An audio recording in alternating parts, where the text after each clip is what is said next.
Muy buenas tardes, arrancamos el programa Pierde Peso, Gana Vida de Intraoves con el doctor Miguel Ángel Escartín. Muy buenas tardes, ¿cómo estás? Hola, buenas tardes, ¿qué tal?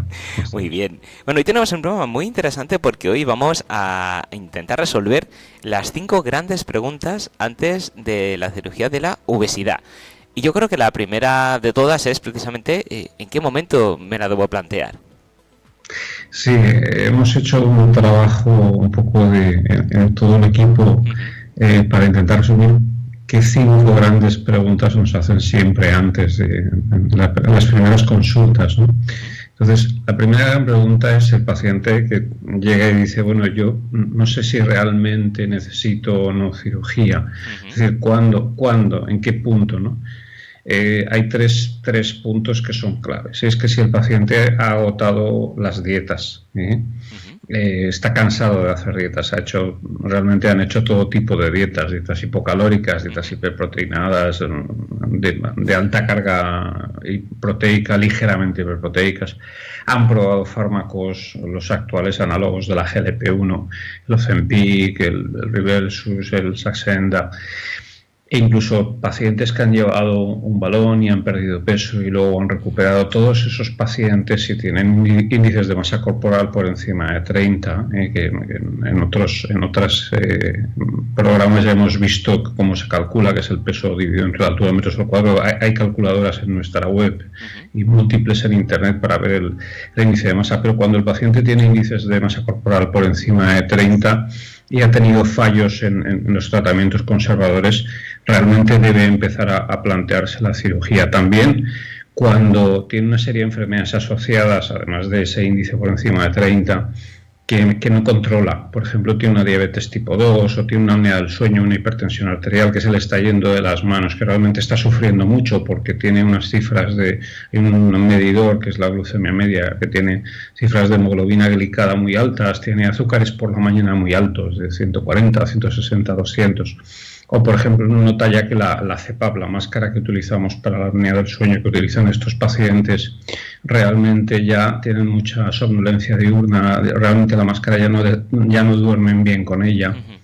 También los pacientes que tienen una afectación psicológica muy severa asociada al peso, que tienen una pérdida de confianza en sí mismos, les afecta en el terreno sociolaboral. También, por ejemplo, los casos de infertilidad, cuando los índices son por encima de 35-40, también son pacientes que deben plantearse la cirugía. Y finalmente, algunas enfermedades que parecen menores, pero se está viendo que no lo son. Una sería el hígado graso, que nosotros lo llamamos esteatohepatitis no alcohólica, y se está viendo que la principal causa ya en el mundo de cirrosis hepática es el hígado graso, no asociado ni al consumo de alcohol ni a la hepatitis C. Entonces, realmente, si el paciente ve que está haciendo dietas y no puede con el problema que le está derivando, ya sea psicológico, ya sea de infertilidad, de enfermedades asociadas, de hígado graso, realmente debería plantearse la cirugía. Nosotros actualmente en España, incluidos los sistemas públicos y privados, solo operamos el 3% de los pacientes que necesitan cirugía bariátrica o de obesidad, es decir, estamos muy por debajo de lo que los pacientes necesitan. Y luego, otra de las grandes preguntas es si luego se podrá comer de todo y hacer una vida normal. Sí, esa es la segunda gran pregunta que nos hacen. Sí, el paciente bariátrico habitualmente puede comer de todo, tiene unos test de tolerancia alimentaria normales. Realmente puede comer de todo, lo que ocurre es que tiene que comer en cantidades más pequeñas, porque se sacia antes, y si lleva elementos malabsortivos, si llevan bypasses malabsortivos o mixtos, los alimentos muy grasos no les apetecen, sobre todo si llevan grasas fuertes, grasas trans. Una palmera de chocolate no les cae bien, entonces el paciente luego, si toma demasiada grasa de ese tipo, luego puede tener diarrea. Pero el paciente realmente puede comer de todo. Hay algunas comidas que las percibe como muy duras, muy gomosas. Entonces, por ejemplo, el paciente tiene un cierto rechazo, o sea, lo llamamos neoaversiones a, por ejemplo, las carnes rojas los primeros 1 o 2 años, pero la puede tomar, por ejemplo, picada en forma de hamburguesa.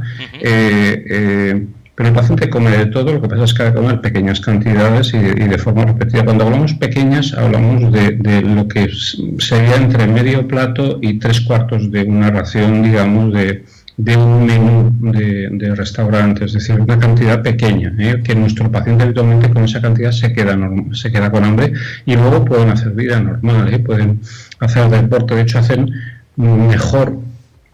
tienen un mejor estilo de vida que antes de la cirugía, o sea, realmente hacen más deporte, están más animados, eso lo hemos visto en varias ocasiones. O sea, el paciente vive bien. ¿Y es necesario tener seguimiento? Sí, eso es obligado. En algunos lugares, y se ha planteado alguna vez, pues claro, si a un paciente tú le haces solo la técnica y no le haces un seguimiento, no le incorporas la parte de nutrición y la de psicología, se ha visto que es más relevante la de nutrición, la de psicología también. Claro, uno puede hacer esa técnica, digamos, por menos coste, ¿no? Y traer en un tema comercial, pero se ha visto que las cirugías bariátricas realmente se benefician de seguimientos nutricionales y psicológicos con mejores resultados. Y por supuesto, de cirugía bariátrica. El cirujano bariátrico además detecta con las revisiones de cirugía bariátrica detectamos antes la aparición de complicaciones, de problemas de déficit vitamínicos. Entonces sí, hace falta tener un seguimiento y nosotros les damos seguimiento durante 2 años de psicología, nutrición y psicología y yo les doy soporte de por vida realmente. Yo en el confinamiento he visto pacientes que había operado en el año 2002, 2003, les he enviado recetas para sus hijos, o sea, yo al paciente le doy seguimiento de por vida. Ya ahora casi más de por mi vida que por la vida del paciente, ¿no? que por el tiempo que va pasando. Claro, si no va bien, ¿es reversible? Sí, esa es la cuarta gran pregunta, ¿no? Porque yo ayer veía en la consulta nuestra de Moncloa de Madrid una paciente que me hacía esa pregunta clave. Dice, bueno, vamos a ver, si esto no va bien, es decir, si yo tengo una pérdida excesiva de peso, si tengo un problema de vitaminas, esto al final, ¿esto se puede desmontar? Y la respuesta es sí, es muy fácil. Obliga a una cirugía, pero es completamente reversible y tú puedes volver al paciente. De hecho, en las cirugías bariátricas de revisión, que es una especialidad, que es un tipo de cirugía, una de las técnicas es la reversión, es decir, es simplemente al paciente volverlo a su estado normal. Esto es excepcional, pero es algo para que el paciente se lo quite como si fuera una duda, un peso que puede tener encima. Y bueno, sabemos lo que hace la cirugía, lo que hace el seguimiento, pero queda una parte importante, lo que hace el propio paciente. ¿Qué hay que poner de la parte de uno, por así decirlo? Sí, nosotros siempre le decimos al paciente, y esto es muy importante, y es que un bariátrico es un bariátrico para toda la vida. Eso es algo que el paciente inicialmente lo percibe como una amenaza, pero luego cuando uno se da cuenta, en realidad lo que te están diciendo es, ojo, porque tienes que cuidarte siempre. Es decir, del mismo modo que cuando nos compramos un coche es una máquina que tenemos que llevar a revisión, y cuando tenemos un hijo lo tenemos que cuidar y lo tenemos que vacunar y luego hay que llevarlo al colegio y luego a la universidad y luego hay que estar con él. Entonces, al final, por supuesto, esa operación a nosotros nos da 6-7 años más de esperanza de vida y nos aumenta mucho la calidad de vida, pero esa operación tú la tienes que cuidar. Eres un bariátrico, tienes que venir a revisión de cirugía, psicología y nutrición 2 años y luego una vez al año venir a la consulta con un análisis o hacer una videoconferencia como estamos haciendo esta entrevista y el paciente hacerle un seguimiento. Es decir, esto te da una gran calidad de vida, un aumento en tu esperanza de vida de casi una década, mejora mucho tu calidad de vida, pero necesita un cuidado, necesita una vigilancia. Si alguno de nuestros oyentes pues tuviera alguna duda, empezando por la primera, de saber si es el momento de hacérsela y luego pues todas las preguntas que seguro que a lo mejor no hemos contestado pero le surgen, ¿cómo se pueden poner en contacto contigo para que le podáis ayudar? Bueno, por supuesto, si nos llaman por teléfono les podemos resolver dudas por teléfono, les podemos enviar documentación amplísima que tenemos, tanto propia nuestra como de evidencia científica internacional. Pueden cumplimentar los formularios de contacto que tenemos en la web y nosotros les enviamos información.